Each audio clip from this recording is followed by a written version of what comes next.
지난 3주 동안 5월 시작하면서 성경적 교회에 대해서 여러분과 말씀을 나누고 있는데 한번 가만히 기억을 더듬어 보시면은 그동안 우리가 말씀을 통해서 성경적 교회가 무엇인지를 한번 생각해 보면 좋을 것 같아요.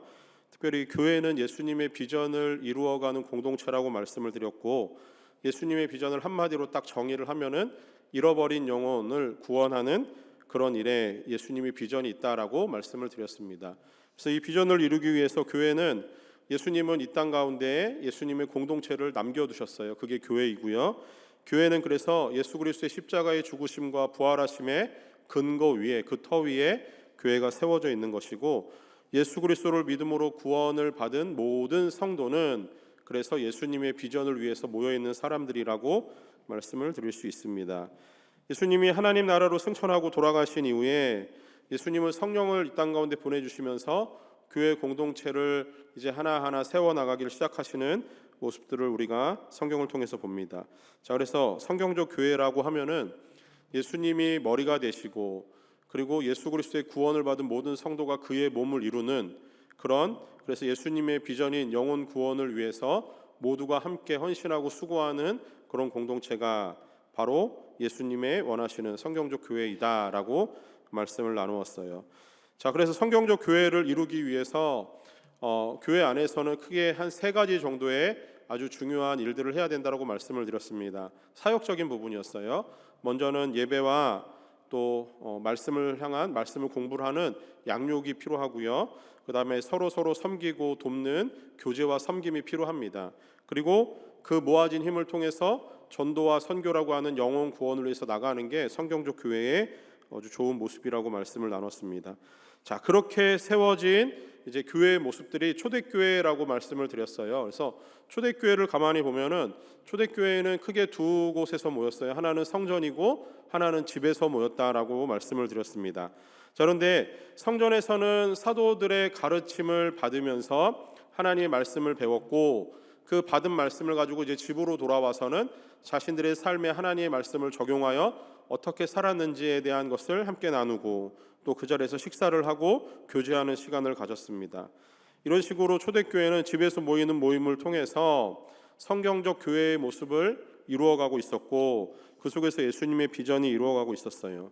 자, 그런데 이제 오늘 여러분과 나눌 말씀은, 자, 그러면은 그 성경적으로 시작된 교회의 모습이 지금까지 어떤 형태로 흘러왔는가를 조금 함께 보면서, 그러면 우리 청년부는 이제 어떤 모습으로 우리가 예수님이 원하시는 교회의 모습을 이루어가야 될 것인가에 대한 이야기를 함께 나누려고 합니다. 오늘 주보를 보시면은 두 가지 아웃라인으로 말씀을 전하도록 할게요. 첫 번째, 집에 있는 교회에 대한 이야기입니다. 자, 오늘 읽은 본문은 한 절밖에 되지 않아요. 근데 집에 모이는 작은 공동체로 시작된 그 예수님의 교회에 대한 이야기입니다. 자, 본문의 말씀이 한 절밖에 되지 않지만 로마서 16장 전체적인 말씀은 사도 바울이 편지를 이제 쭉 쓰면서, 로마의 편지를 쓰면서 이제 마지막 결론을 이 한 장의 마지막 안부 인사로 전하는 부분이에요. 사도 바울이 그 편지로 마무리하면서 지인들과 교회 공동체의 안부를 묻는데, 그 가운데 가만히 보시면은 초대교회의 형태가 어떻게 존재했는지가 우리에게 보여지는 게 5절 말씀에 있어요. 읽진 않았지만 5절에 보면은 또 저희 집에 있는 교회에도 문안하라라고 나오죠. 집에 있는 교회에 문안하래요. 그리고 10절 말씀도 보면은 이렇게 나와요. 아리스토블로의 권속에게도 문안을 하래요. 그러니까 무슨 얘기냐면은 집에 있는 교회라고 하면은 말 그대로요. 그냥 집에 교회가 있는 거예요. 가정에 교회가 있고, 그리고 그들은 그 권속, 즉 뭐예요? 가족이라고 하는 의미예요. 그러니까 집에 모였는데 가족 공동체였다라고 하는 의미가 이 두 구절 속에서 확인이 돼요. 그리고 또 사도 바울은 이 16장 전체 말씀을 한번 쭉 나중에 보시면은 누구에게 문안하라, 형제에게 문안하라, 자매에게 문안하라가 저쪽에 있는 집에도 문안하고 저쪽에 있는 집에도 문안하고 막 이렇게 문안하라는 얘기를 되게 많이 하거든요. 그러니까 서로의 안부를 물으라고 하는 거죠. 그러면서 오늘 그 16절 말씀에서 이것을 다 뭐라고 표현을 하고 있냐면은 그리스도의 모든 교회가 다 너희에게 문안하느니라 라고 말씀을 해요. 그러니까 서로 다른 지역에도 교회가 있었고, 집에서 모이고 가족 중심의 공동체가 만들어져 있었는데, 이 공동체가 서로 작은 공동체로 존재하고 있지만, 어떻게 보면 사도 바울은 이 작은 공동체를 하나의 큰 연합 공동체로 보고 있는 거예요. 그걸 뭐라고 표현했냐면 그리스도의 교회다라고 표현을 하고 있는 거예요. 당시에 그 가정에서 모이고 있는 이 작은 공동체가 그 집에서 모일 수밖에 없었던 이유는 특별한 모일 수 있는 장소가 없었기 때문이에요. 물론 사람들이 주로 모임을 한다라고 생각했을 때 당시의 사람들은 그 주로 집에 모이는 게 익숙한 사람들이기는 합니다. 그래서 집에서 모였는데 이 보통 사람들이 사는 집에 한 10명 정도 되면은 아마 꽉 찰 정도의 작은 집이었다라고 해요. 그런데 점점 사람이 많아지면서 좀 더 큰 집을 가진 사람이 모임을 주선하고 모임을 열었어야 되는 상황이 됐고요. 또 어떤 집은 무려 100명이 넘는 인원이 모일 정도로 큰 부잣집도 이 성도의 집 가운데 있었다라고 해요. 그래서 오순절에 성령이 임하시기 전에 그 성도들이 모여서 기도할 때 마가의 다락방이라고 추정되는 그곳엔 한 120명 이상 되는 성도들이 한꺼번에 모일 수 있을 정도로 큰 공간이 있었다라고 성경은 기록을 합니다. 자, 그렇게 모임을 위해서 집에 모였고, 집 말고는 다른 곳에서 모이는 것이 아마 이 초대교회 성도들에게는 익숙하지 않았던 것 같아요. 지금같이 여러 모임의 장소들이 있었던 것도 아니었던 것 같고요. 자, 집에서 모였기 때문에 그러면 가정교회라고 하는 것인가? 그건 아니에요. 집에서 모이니까 가정교회다라고 얘기하는 게 아니라 집에서 모이지만 교회라고 하는 의미를 생각해 봤을 때 교회는 예수 그리스도의 임재가 있어야 돼요. 그 모임 가운데 함께 하셔야 되고요. 또 그것이 교회라고 하면은 우리가 계속 나누고 있는 것처럼 예수님의 비전을 이루고 있는가가 중요해요. 자, 집에 가정에서 가족 중심으로 영적 가족들이 모여서 예배하고 있었지만 거기가 교회라고 불리는 것은 그렇게 모이는 사람들 안에서 예수 그리스도가 그 가운데 함께 하시고 그리고 그들이 예수의 비전을 위해서 함께 모여 있었기 때문에 교회라고 부르는 겁니다. 그래서 우리는 그것을 편의성에 따라서 가정교회였다라고 지칭을 하는 거예요. 자, 교회가 교회일 수 있는 이유, 예수님이 함께 하시고 또 예수님의 비전을 이루어가는, 자, 그것으로 해서 사람들이 모여 있었습니다. 자, 그렇게 집에 모인 사람들이 예수님의 비전에 대해서 뜨겁게 그들의 삶을 나누고 이야기하고 있는 중이었어요. 자, 근데 그 두 번째로 내려가면은 박해 속에서도 견고한 교회에 대한 이야기가 이어집니다. 자, 이거는 오늘 본문에는 나오진 않아요. 자, 이런 와중에 초대교회 성도들은 엄청난 외부적인 엄청난 핍박을 이제 견디며 살아가야 되는 시기를 맞이합니다. 고대 기록들을 가만히 보면은 초대교회 성도들이 당하는 핍박은 크게 세 종류로 나타나요. 첫 번째는 로마 정부로부터의 핍박이 있었습니다. 당시 로마는 종교의 다양성을 인정했어요. 그렇기 때문에 기독교도 그 종교 중에 하나로 받아들일 수 있을 법했는데 로마의 어떤 전통적인 신들을 기독교의 이 신앙은 모두 다 이렇게 거부하잖아요. 우상 숭배로 봤기 때문에 로마 정부가 보기에 기독교는 굉장히 이단적이고 어떻게 보면은 다른 신을 믿지 않는 무신론자처럼 낙인이 찍혀 있는 상태였습니다. 그리고 또 하나, 로마가 가지고 있는 아주 큰 우상 숭배 중에 하나가 황제를 신격화하는 황제 숭배가 있었어요. 근데 그리스도인들은 황제 숭배를 따르지 않지요. 그러니 그 제목으로 로마 정부가 그리스도인들을 핍박하는 그런 시기. 그래서 첫 번째 이 초대교회 성도들은 로마 정부로부터의 핍박을 당하고 있는 상황이었어요. 두 번째 또 다른 측면에서의 핍박은 유대교로부터의 핍박이 있었습니다. 우리가 작년에 사도행전을 통해서 많이 봤지만 유대교에서는 이 복음 전하는 사도들을 가두기 위해서 또 죽이기 위해서 혈안이 되어 있었죠. 그래서 그 중에 12명의 사도 중에 한 명이었던 야고보 사도가 죽임을 당했고요. 그리고 베드로도 감옥에 갇힌 적이 있습니다. 사도 바울은 복음을 전하기 위해서 여러 곳을 돌아다녔지만 이 유대교의 사람들이 그를 항상 따라다니면서 때로는 돌을 쳐서 사도 바울이 죽을 지경에 이르기까지 돌로 쳐서 죽인 적도 있고요. 그가 다시 살아나서 또 다시 복음을 전하는 일도 있었어요. 그러면서 바울이 전도하러 다니는 곳마다 유대교의 방해꾼들이 사도 바울을 방해하러 따라다녔습니다. 이게 두 번째 핍박이었고요. 세 번째 핍박은 어떻게 보면은 되게 실질적이고 몸으로 와닿는 핍박이었어요. 이게 뭐였냐면은 사회적이고 정서적인 핍박이 그 초대교회 성도들에게 있었습니다. 예수님을 믿기 이전에는 우상 숭배하는 거 전혀 문제가 되지 않았을 거 아니에요? 그냥 자기 평상시대로 살던 대로 살았으면 돼요. 실제로 고린도 교회 이야기들을 보면은 고린도 교회에 음란을 저지르는 일들이 있었는데 그게 어떤 거였냐면 예수 믿기 이전에 그냥 그 성적으로 이렇게 여사제들을 사들여서 성적인 매매를 하는 것들이 그들에게는 일상이었거든요. 그런데 예수 믿고 난 이후에는 그것을 하면 안 되는 거였어요. 그런 일들이 교회에 빈번하게 일어나다 보니까 예수 믿기 이전과 이후의 삶이 완전히 달라진 거죠. 그래서 예수 믿기 이전에는 같이 어울려서 술도 마시고 같이 모여서 음란한 짓도 하고 뭐 같이 모여서 나쁜 짓도 많이 했었어요. 근데 예수 믿고 나서 삶이 변화되고 나니까 이전에 함께 즐기던 모든 것들을 다 끊어내는 거죠. 그러니 이쪽에 있는 사람들이 보기에는 예수 믿는 사람들은 뭐예요? 되게 이상한 사람들인 거예요. 그러니 자연적으로 손절하게 되는 거죠. 정서적으로 친한 사람들과 관계가 멀어지고 또 사회적으로도 무시당하고 또 사회적으로 또 마치 이상하고 미친 사람 취급을 당하게 되니 이들이 실제로 사회적으로 생활하는 것이 꽤나 어렵고 거기서 오는 경제적인 부담도 상당했던 것이 이 초대교회 성도들이 가지고 있었던 문제라고 하는 겁니다. 자, 이렇게 교회 공동체와 그 성도를 향한 핍박이 한 300년 가까이 이어지게 돼요. 물론 이 핍박은 항상 있었던 것은 아니지만 그 중간중간 300년 동안 크고 작은 일들이 로마를 중심으로 일어나게 되었을 때 첫 번째로 오해와 편견을 갖고 있었던 그리스도인들에 대한 핍박이 가장 먼저 주어졌던 것은 사실입니다. 예를 들어서 오랫동안 로마에 비가 오지 않아서 그 흉년이 들었어요.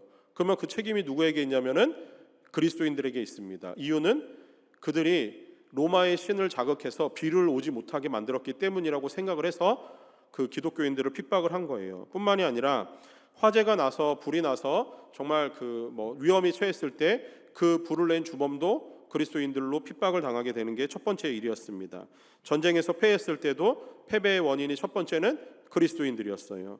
나라가 큰 어려움에 있었을 때도 전염병이 돌아서 모든 사람이 위기에 처했을 때도 그 첫 번째 오해의 대상과 편견의 대상은 그리스도인들이었습니다.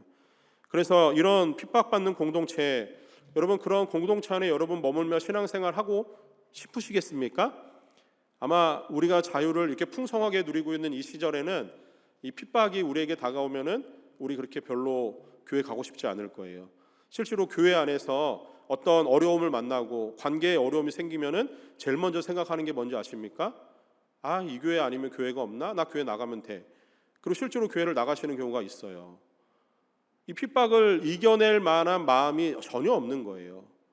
자, 그런데 하물며 이 시대 사람들은 작은 공동체, 가족 공동체 중심으로 모여 있었는데 핍박이 가해지면 나와 가장 가깝게 지내는 가족 중에 하나가 어려움을 당하게 되는 거 아닙니까? 자, 그런 속에서도 성도들은 핍박받는 것을 두려워하지 않았어요. 로마의 기록들을 보면은 이 그리스도인들을 향해서 death seekers라고 불렀습니다. 그리스도인들은 죽기를 구하는 자들이라고 별명을 붙였어요. 죽음 따위가 두렵지 않았다라고 하는 거죠. 핍박뿐만이 아니라 순교도 정말 그 초대교회 성도들에게는 그것들을 뿌리치고 멀리할 이유가 하나도 없습니다. 오로지 예수 그리스도의 구원과 다시 오실 주님에 대한 기대 때문에 핍박받는 게 즐겁고 순교의 자리까지 당당하게 걸어갈 수 있었던 거예요. 사자의 밥이 되고 갈기갈기 찢겨지는 순교의 자리가 그들에게는 두려움의 대상이 아니었다라고 하는 겁니다. 자, 이렇게 한 300년 동안 270년이라는 핍박의 시간을 크고 작게 지나오면서 313년경에 로마가 드디어 기독교를 국교로 승인을 하게 됩니다. 물론 그 이후에 한 80년이 지난 이후에야 그 국교로 완성이 되긴 하는데, 자, 313년이 지나면서부터 기독교에 대한 모든 핍박은 다 사라져요. 이제 기독교를 가지고 살아가는 게 자부심이고 떳떳함이 되는 시기를 맞이합니다. 그렇게 그 국교로 인정받기 전까지 270년이라는 긴 시간 동안 핍박을 당하는 작은 가족 공동체 교회가 그 어려움 속에서도 로마 시민 중에 한 10% 15% 정도가 예수님을 믿게 되는 그 놀라운 일들을 경험하며, 그리고 정식으로 이제 나라가 이제 국교로 인정을 하게 됩니다. 자, 이제부터가 문제예요. 세 번째인데, 자유의 시대를 맞이하는 교회의 모습은 가장 어두웠던 시기였어요. 이게 되게 아이러니한 건데요. 로마 정부가 392년에 기독교를 국교로 이제 완전히 최종적으로 승인을 하고 인정을 하면서 이제부터 교회는 대형화되기 시작합니다. 조직화되고요. 많은 사람들이 교회로 모이기 시작해요.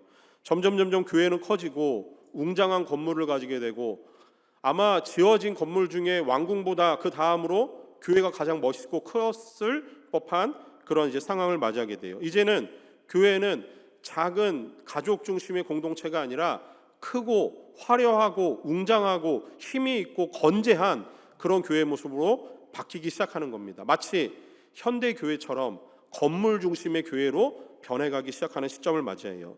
성도 수는 이제 폭발적으로 증가해요. 누구도 핍박을 당하지 않는 시기를 맞이하니까 교회 성도 수도 막 늘어나요. 그러니 자연스럽게 모일 수 있는 큰 공간이 필요한 건 어쩔 수 없는 사실이었겠지요. 교회가 조직화되고 체계화되니까 교회 안에서 일해야 되는 사제들이 점점 많아지는 겁니다. 저처럼 목사인 사람들도 이 강단에 서서 말씀을 전해야 되지 않았겠습니까? 그러니까 교회가 이제 조직화되어지는 시기를 맞이하게 돼요. 뿐만 아니라 로마를 중심으로 전 유럽이 기독교화 되어지는 그런 시기를 맞이하게 되죠. 자, 겉으로만 보면 어떻습니까? 예수님이 그렇게 꿈꾸시던 예수님의 비전이, 영혼 구원의 비전이 막 일어나는 것처럼 보여지잖아요. 그리고 실제로 일어나고 있었고요. 자, 그런데 문제는 그것과 전혀 달라요. 교회가 권력을 소유하는 순간 교회의 권력은 하늘을 찌르듯이 높아지기 시작했고요. 교회를 통하지 않으면 사회생활이 불가능한 상황을 맞이합니다. 황제도 교회의 권력의 눈치를 봐야 되는 시기를 맞이합니다. 교회는 다른 어떤 세력보다 가장 막강한 힘을 발휘하는 시기를 맞이했습니다. 교회는 크고 화려하고 웅장한 멋진 건물을 유지하기 위해서 이제부터 사람들로부터 돈을 뜯어내야 되는 일들을 저질러야 되는 거예요. 유지하기 위해서입니다. 그렇게 신앙생활하기 위해서 교회가 내세웠던 가장 큰 교리 중에 하나가 내세에 대한 얘기예요. 천국에 대한 소망을 가지라는 겁니다. 천국에 대한 소망을 그들은 헌금을 모으기 위한, 교회를 유지하기 위한 수단으로 이용해서 사람들로부터 돈을 걷기 시작합니다. 교회로 모여지는 막대한 재산은 아마 측량할 수 없을 정도로 무수히 많이 모여지기 시작해요. 정치적인 세력과 손을 잡고 점점 더 크고 강력한 힘을 가지기 위해서 교회는 혈안이 되어 있습니다. 모든 관심이 하나님께 영광을 돌리고 영혼을 구원하기 위한 일이 아니라 교회 건물을 유지하고 세력을 강하게 하고 사람들로부터 어떻게 하면 헌금을 뜯을 수 있을까라는 것에 모든 생각이 집중되어 있던 시기입니다. 교회가 타락하는 시기였어요. 교회 안의 리더들인 성직자들은 성적으로 부도덕한 삶을 살고, 원래 여러분 잘 아시듯이 카톨릭의 신부님들은 결혼을 하지 않잖아요. 그런데 중세시대의 이 신부님들은 너무너무 결혼을 하고 싶었는지 밖에 나가가지고 사생활을 만드는 일들이 자행하며 돌아다니고 있던 시기였습니다. 성적으로 부도덕한 성직자가 만들어지기 시작해요. 돈 때문에 성직을 사고 팔고 하는 일들이 생겼습니다. 이유는 하나예요. 성직을 가지고 있어야만 세상에서 성공을 이야기할 수 있기 때문에 그랬습니다. 결국 교회는 세상의 가치와 세상의 맛을 알아버리는 순간 교회는 타락을 해요. 예수님의 비전인 성도들의 영적인 성장과 교회 안의 돌봄과 세상 밖으로 나가 영혼 구원하려고 하는 그 일은 이제 교회에는 관심이 없어요. 완전히 뒷전으로 밀려버리고 내팽개치면서 교회는 타락의 길을 걷기 시작합니다. 자유의 시기에 교회가 가장 크게 타락한 집단이 되어버리는 순간이었어요. 자, 그런데 이게 끝이 아닙니다. 하나님은 교회를 향한 손을 대십니다. 종교개혁을 통해서 교회를 회복시키기 하나님이 원하셨던 거예요. 그래서 다음 단락은 종교개혁을 통한 교회 회복입니다. 이런 교회를 바라보면서 순수한 믿음을 가진 종교개혁자들이 일어났고 교회를 개혁하기 시작했습니다. 가장 먼저 그들은 하나님의 말씀을 하나님의 말씀의 권위에 올려놓기 시작했어요. 그 이전까지는 성직자들만 하나님의 말씀을 가지고 성도들에게 전할 수 있는, 그래서 성경은 그들만 가지고 있는 전유물이었거든요. 그것을 이제는 이 종교개혁자들이 하나님의 말씀을 성도들에게 나눠주기 시작합니다. 그러면서 성도들에게 성경을 가르치기 시작하고 평신도도 성경을 읽고 그것을 가지고 공부할 수 있도록 훈련을 시킵니다. 하나님을 향한 신실한 예배와 또 하나님을 향한 뜨거운 모임들이 소중하게 생각되어지고 모여지기 시작합니다. 하나님의 말씀에 대한 사랑이 다시 싹트기 시작하는 시간이었어요. 성도들 간의 아름다운 교제와 섬김이 일어나고 다시금 교회를 통해서 영혼 구원의 역사가 일어나기 시작합니다. 그렇게 시간이 흐르면서 성령이 주도하는 그 역사상 정말 중요한 몇 번의 부흥 운동이 일어나게 돼요. 그 중에 하나가 미국을 중심으로 일어났던 부흥 운동이 있습니다. 이 운동을 통해서 여러분과 같은 젊은 세대가 깨어나기 시작합니다. 말씀 중심으로 그들이 하나님 말씀으로 돌아와서 교회의 사람이 되고 예수님의 비전을 품기 시작해요. 그리고 이렇게 일어난 부흥운동은 선교운동으로 연결이 됩니다. 선교운동으로 연결이 돼서 그 복음이 이제는 자기의 지역을 뛰어넘어서 아시아라고 하는 낯선 지역으로까지 복음이 흘러들어가기 시작합니다.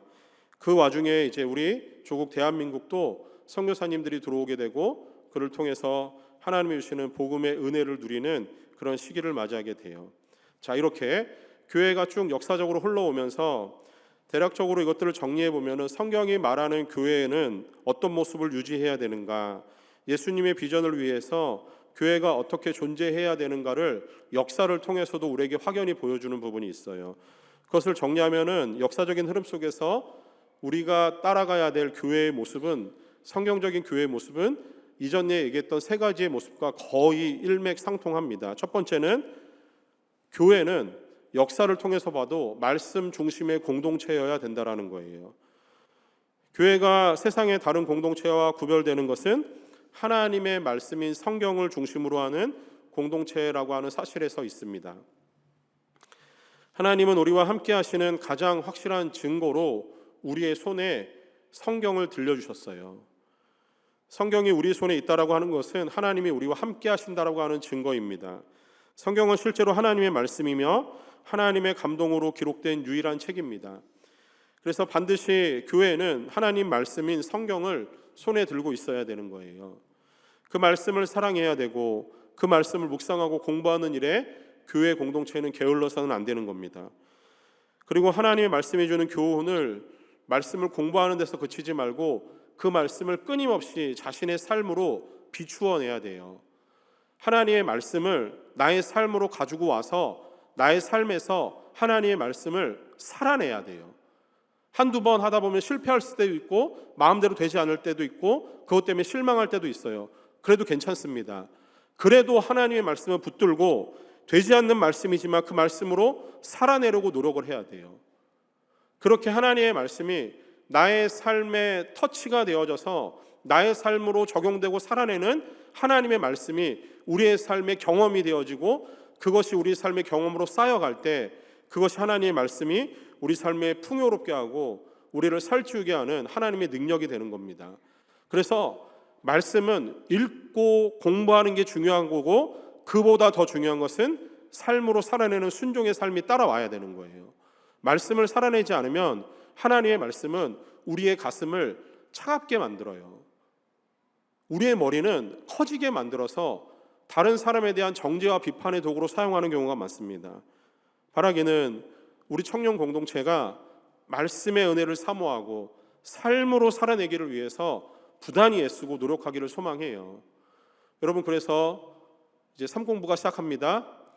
아직 삼공부 신청 안 하신 분들은 주부에 있는 QR코드를 잘 찍어서 화요일반과 주일반이 있으니 여러분 많이 신청하십시오. 자, 두 번째, 역사적으로 성경적인 교회를 어떻게 증명하고 있는지. 두 번째는 역사도 교회, 예수 그리스도의 비전은 관계 중심의 공동체를 통해서 이루어졌다라는 것을 우리에게 보여줘요. 우리가 너무 잘 알듯이 예수님은 관계 중심의 공동체를 만들기 위해서 12명의 제자들을 선별하셨고 3년이라는 긴 시간 동안 그들과 함께 먹고 자고 이동하면서 그들과 삶을 같이 사셨습니다. 그리고 그들에게 서서히 하나님 나라를 가르치시고 그들의 삶을 변화시키셨어요. 그래서 이런 관계 중심의 공동체는 먼저 예수님을 믿는 사람들 안에서 이루어져야 된다라고 하는 것을 성경이 보여줍니다.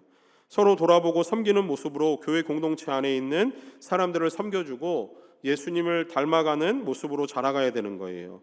그렇게 먼저는 우리 안에서부터 자라나면서 점점 세상 밖으로 나가는 게 관계 중심의 공동체 속에 필요하다라고 하는 거죠. 교회는 그런 면에서 언제나 세상 속에 있고 세상과 맞닿아 있는 곳이 교회라고 하는 거예요. 자, 이것을 한번 가만히 기억해 보세요. 성도들이 매일매일 마주하는 이 세상, 그 세상은 죄가 넘쳐나고 악이 팽창하는 곳입니다. 그런 곳에, 그런 세상 속에 교회가 세워져 있고 성도의 삶이 있어요. 왜 예수님이 세상 가운데 그렇게 예수님이 사랑하는 아름다운 공동체를 두셨을까? 그것은 세상 속에서 구별되어서 예수 그리스도의 비전을 이루어가는 공동체로 예수님이 만들기 원하셨기 때문입니다. 자, 이 말은 뒤집으면 이런 의미가 돼요. 중세 교회를 봐서 알듯이 교회 공동체가 세상에 존재한다라고 하는 것은 다른 얘기로는 쉽게 세상과 손잡을 수 있는 위치에 있다라고 하는 거예요. 따라서 교회 공동체가 언제든지 세상과 손잡고 나면은 세상에서 가장 타락한 공동체로 변질되는 것은 역사가 우리에게 보여주고 있어요. 중세 교회가 그런 모습이었습니다. 그럼에도 교회가 세상 속에 있어야 하는 이유는 그곳에 예수님을 모르고 영원한 죽음을 당한 사람들이 거기에 있기 때문에 교회는 세상 속에 있어야 되는 것이 너무 자명한 사실이죠. 그런 사람들에게 예수를 믿으라고 전하고 그들에게 예수의 복음을 전하고 성령님이 언젠가 그들과 함께 하실 거라는 믿음을 주는 것이 교회 공동체가 세상 속에서 해야 되는 일이라는 겁니다. 동시에 우리가 어떤 정체성을 가진 사람들인지를 그 사람들에게 보여줄 필요가 있는 거예요. 그것은 관계 중심을 통해서 보여줄 수 있는 거예요. 나랑 전혀 관계없는 사람들에게 복음을 전하는 일 너무 필요한 일이거든요. 자, 그렇게 해서 그 사람이 예수를 믿게 되는 경우는 근데 확률적으로 적어요. 그런데 우리 안에 우리 공동체가 정말 예수로 뜨거운 공동체고 사랑의 공동체고 예수에 향한 이야기가 넘쳐나는 공동체가 돼서 우리의 공동체와 맞닿아 있는 사람의 관계 안에 있는 사람에게 예수를 전한다면 그것을 통해서 그 사람이 예수를 믿게 될 확률이 훨씬 높은 거예요. 그래서 역사적으로 예수님이 원하시는 비전 공동체는 관계 중심의 공동체였음을 우리가 볼 수 있습니다. 세 번째입니다. 역사적으로 봤을 때 예수님이 우리에게 보여주신 성경적인 공동체는 작은 가족 공동체였다라고 하는 거예요. 역사상 가장 오래된 공동체는 창조의 시작부터 시작된 공동체인 가정입니다. 그리고 세상 끝날까지 이 세상에 남겨질 마지막 최후의 공동체가 있다면 가족 공동체일 거예요. 예수 그리스도를 믿음으로 구원받은 사람들을 우리는 모두 하나님의 가족이라고 말합니다. 그래서 교회 공동체는 단순한 친목을 위한 모임도 아니고요, 행정적인 기관으로도 존재하는 것도 아니고 예수의 공동체인 이 영적 가족 공동체는 사람의 몸과 같이 존재하고 있습니다. 예수님은 머리가 되시고 성도는 예수님의 몸이 되어서 움직이는 영적이고 특별한 공동체가 교회라고 하는 거예요. 교회가 말씀 중심의 공동체로서 또 관계 중심의 공동체로서 예수님의 비전을 실현하기 위해 가장 적합한 형태가 무엇인가 놓고 봤을 때 그것이 바로 작은 예수 가족 중심의 공동체였다라고 하는 거예요. 그것을 증명하는 것이 로마 시대의 핍박 가운데 핍박을 통해서 봤을 때 그 예수 중심의 가족 공동체가 흩어지지 않고 모여 있었고 여러 가지 핍박과 어려움 속에서도 작지만 영적인 가족들을 통해서 하나님의 말씀 중심으로 모여 있는 그들이 핍박을 견딜 수 있었고 성장할 수 있었고 예수의 비전을 실현할 수 있었다라고 하는 거죠. 가족 중심이고 또 관계 중심이고 작기 때문에 서로를 돌아보고 위로하고 함께 갈 수 있는 마음을 나누기 쉬웠다라고 하는 겁니다. 이것은 로마 교회를 통해서만 증명되는 건 아니에요. 1950년 중국이 공산화를 선언하면서 원래는 아시아에서 중국은 되게 좋은 선교지였거든요. 그리고 한국보다도 훨씬 먼저 선교사님이 들어온 곳이었습니다.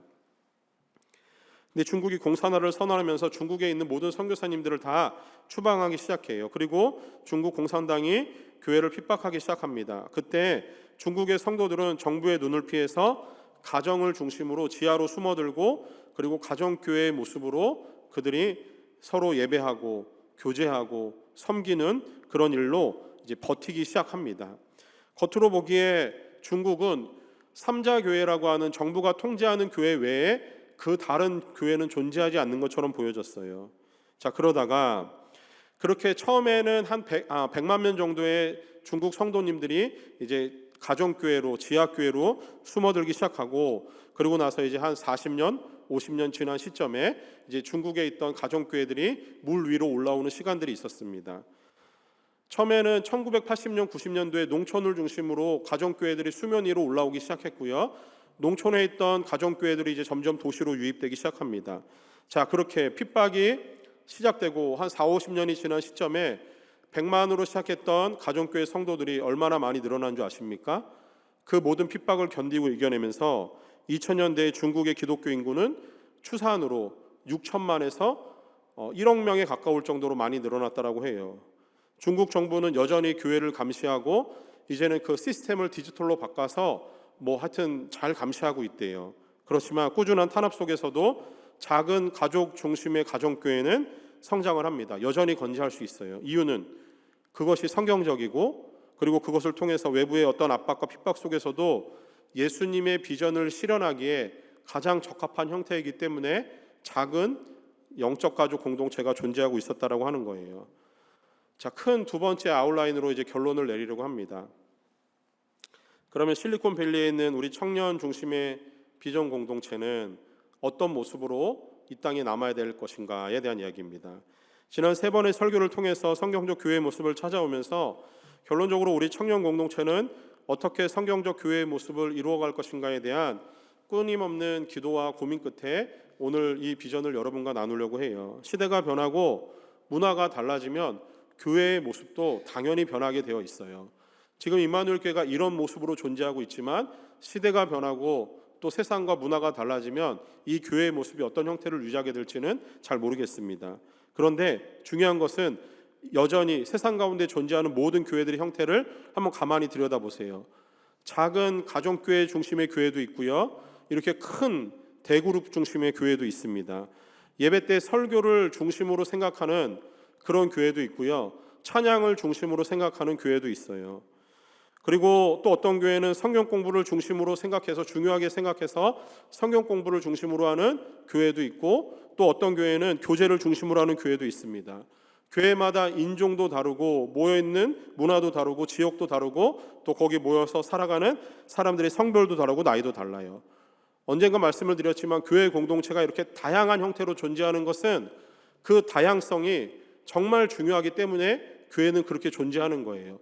그 모든 다양성이 교회이기 때문에 예수님이 그곳에 계시고 예수의 비전이 이곳에서 이루어지고 있다라고 우리는 얘기하는 겁니다. 그래서 어느 한 가지의 형태를 이야기하려는 게 아니에요. 제가 여러분과 나누려고 하는 이 실리콘밸리의 우리 청년 중심의 교회는 어떤 형태인가, 그 얘기는 오늘 말씀의 결론에서 3가지로 여러분과 나누려고 해요. 지금까지 나눴던 얘기의 반복입니다. 오늘 본문을 보면은 지역마다 상황마다 다른 성도들이 존재하고 있음을 이 초대교회에서도 잘 드러나요. 바울은 그런 성도들의 형편과 상황을 다양하고 그런 성도들에게 각각 문안을 하면서 인사를 하고 있습니다.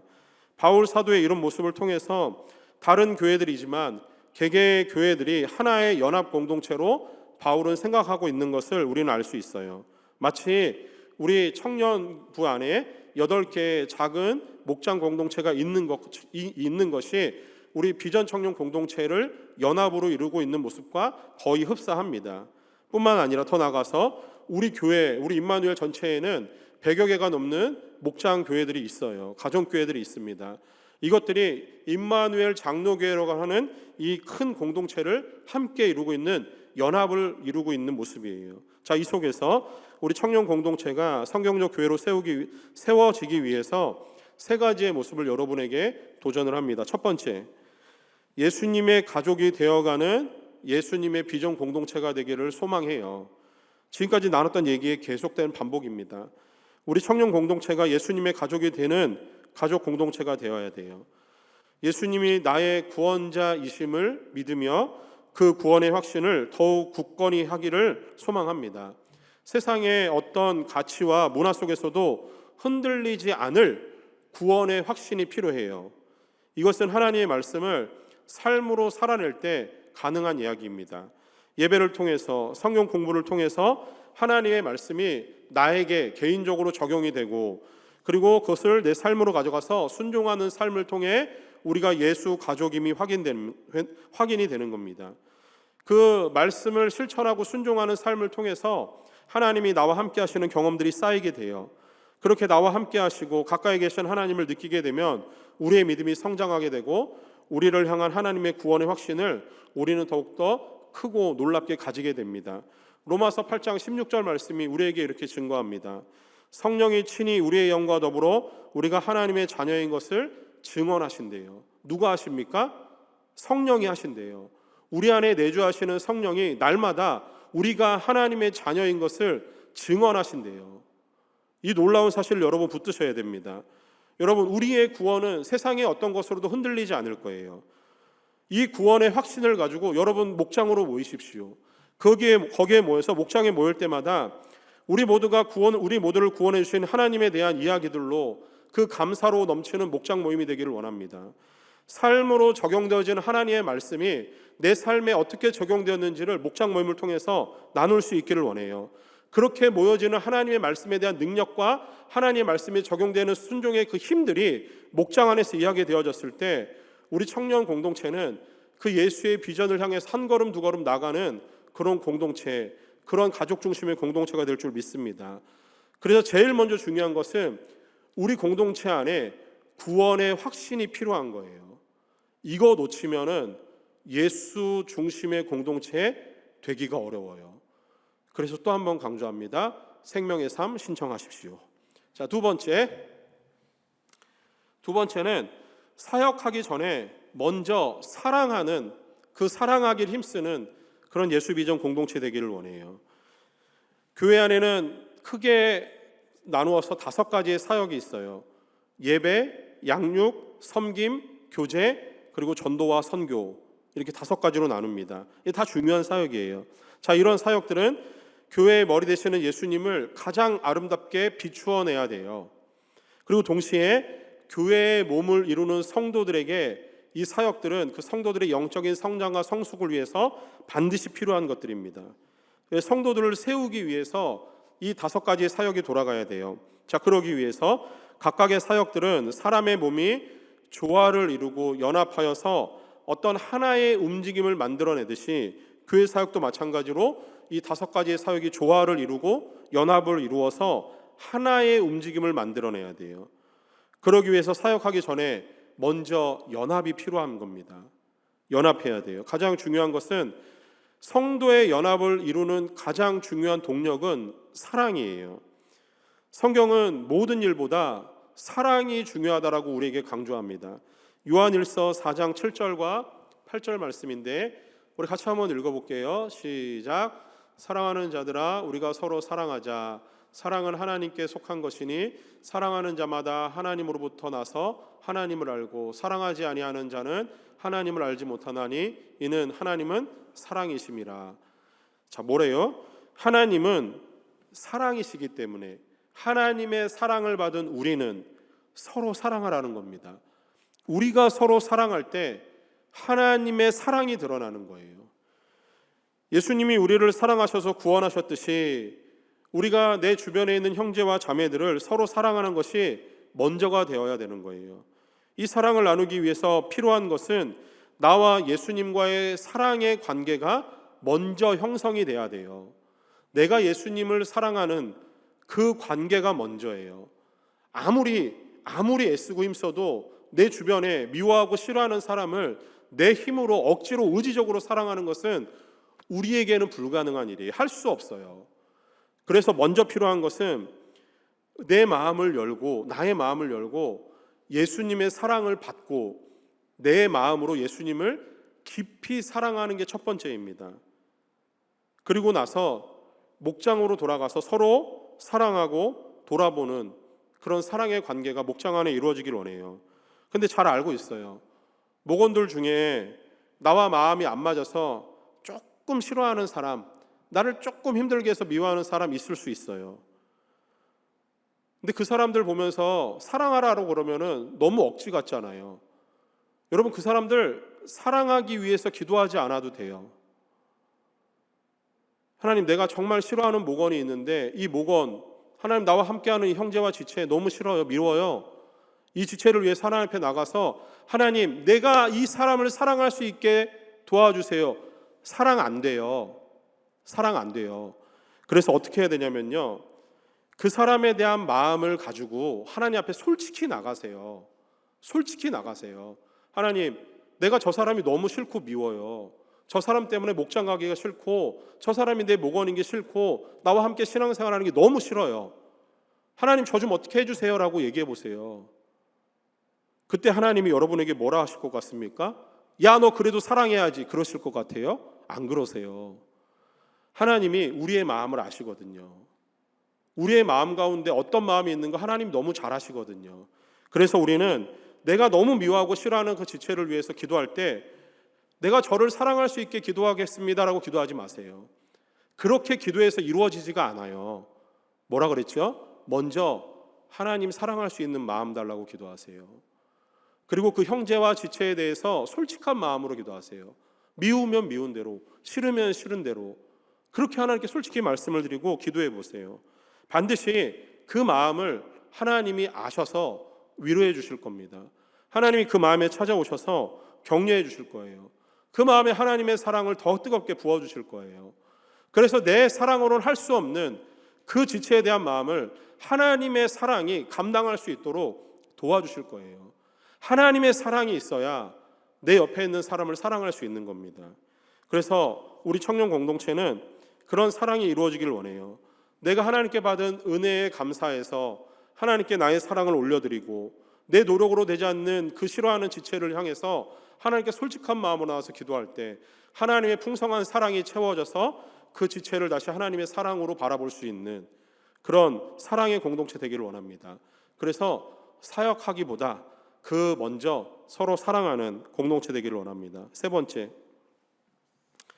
하나님의 나라에 대한 소망으로 가득 찬 그런 예수님의 비전 공동체 되기를 원해요. 우리의 믿음은 언제나 연약하여 흔들리기 쉽습니다. 상황과 환경이 달라지고 또 달라지면서 시련과 고통이 연속되면 우리의 믿음은 정말 흔들리기 쉬워요. 어제의 믿음과 오늘의 믿음이 다른 것은 너무 분명한 거고 오전의 믿음과 오후의 믿음도 다르지 않아요? 조금 전의 믿음과 지금의 믿음도 다르고 내 이후에 어떤 믿음이 나올지 나는 잘 모르겠어요. 우리의 믿음은 정말 흔들리기 쉬워요. 자, 그런데 우리의 믿음은 무엇을 붙들어야 되는가? 소망을 붙들어야 됩니다.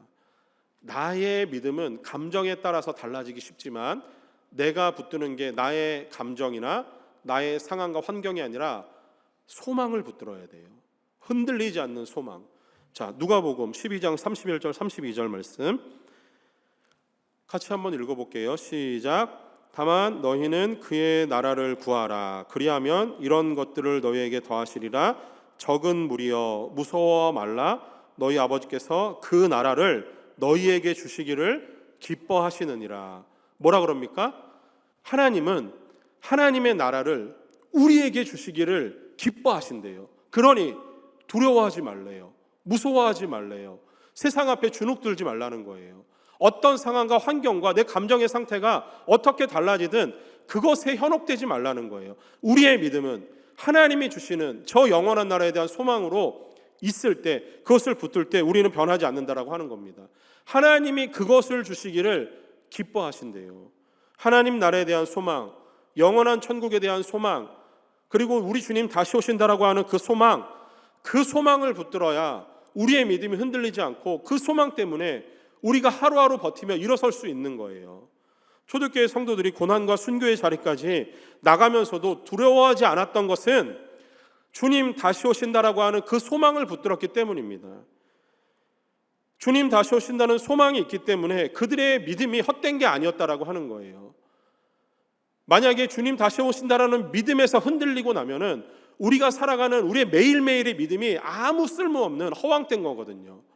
그런데 우리 주님이 다시 오신다라고 하는 그 믿음과 소망을 붙들면은 우리가 오늘 살아가고 하루하루 버티며 살아가는 이 믿음이 굉장히 중요한 거예요. 내가 오늘 버틴 이 믿음 때문에 우리 주님 마주할 날이 하루 가까워진 거거든요. 내가 오늘 버틴 내 감정의 상태가 정말 엉망진창해서 힘들고 어려운 하루를 버텨냈는데 내게 오신 예수 그리스도를 내가 맞이할 마음으로 내가 오늘도 믿음을 가지고 버텨낸 거예요.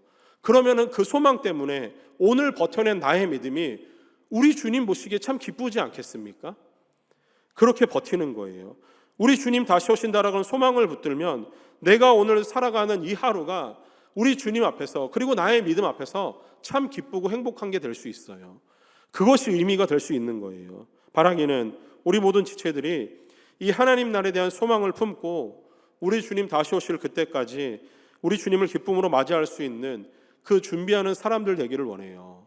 그래서 우리 청년 공동체는 우리 주님이 주신 아름다운 비전을 향해서 나갈 때 제가 여러분에게 도전하는 이 세 가지를 좀 마음에 붙들고 함께 기도할 수 있기를 소망합니다. 우리 공동체는 언제나 하나님이 주시는 그 예수 가족 중심의 공동체, 구원의 확신에서 흔들리지 않는 공동체 되기를 원해요. 그리고 우리는 사역하기 전에 서로 사랑할 수 있기를 원합니다. 사랑이 우리를 강하게 묶어서 목장 안에서 사랑이 우리 연합 공동체 안에서 사랑으로 나올 수 있기를 원해요. 그리고 세 번째, 우리 청년 비전 공동체는 정말 이 실리콘밸리 안에서 세상의 가치와 맞서 싸울 때 세상의 것으로 흔들리지 말고 내 감정의 상태 때문에 믿음이 흔들리지 않고 오로지 우리 주님에 대한 소망, 다시 오신다라고 하는 그 소망을 붙들고 믿음 안에 살아갈 수 있는 그런 믿음의 공동체 될 수 있기를 주님의 이름으로 축원합니다.